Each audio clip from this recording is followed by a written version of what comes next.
业绩不能达标者，嘎。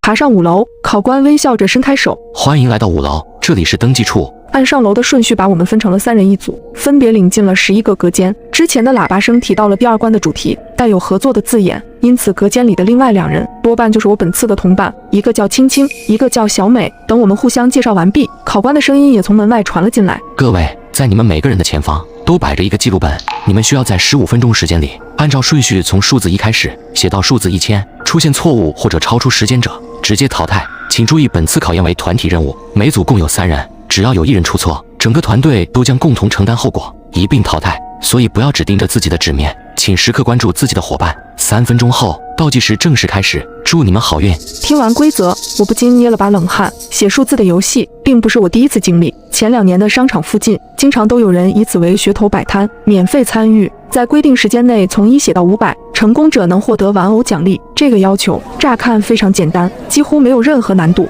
所有人都有信心挑战。可一旦亲身尝试，才能感受到其中的厉害。在漫长重复的机械操作里，只需一个恍惚，就会让前面的努力全部化为泡影，对人的专注力是个极大的考验。没记错的话，当初我挑战时在300前后失败了，而这次的要求比商场里的还要严苛，不仅总数变成了更大的1000，还加上了时间限制，15分钟写完，相当于每个数字的用时都不足1秒。最要命的是，仅仅自己写完没有任何意义，但凡同伴出现一个失误，所有人都将坠入深渊。2位，现在我们的生死已经绑到了一起，你们没有什么想说的吗？小美闻言握紧了手中的笔，我保证我会全力以赴，避免失误，绝不给大家拖后腿。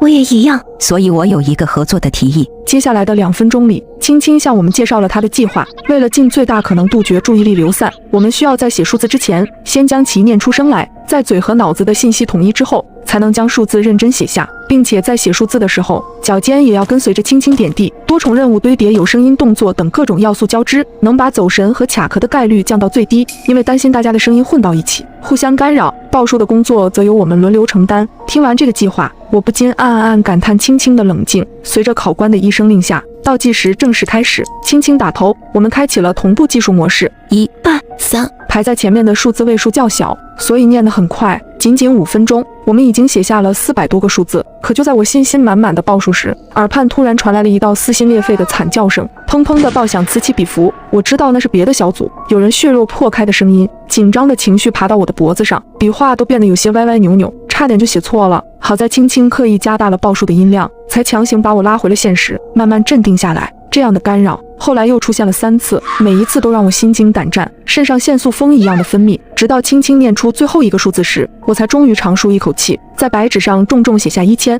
心里的巨石落地，我几乎浑身瘫软，彻底倒在了椅子上。这一关我们用时14分钟，1分钟后倒计时结束，除了我们还有5组成功过关。喇叭声适时的响起，恭喜各位完成考验，晋升为 K7 主管，目前存活人数18人。接下来请各位前往7楼集合，迎接第3次晋升考验。这一次的主题是执行力。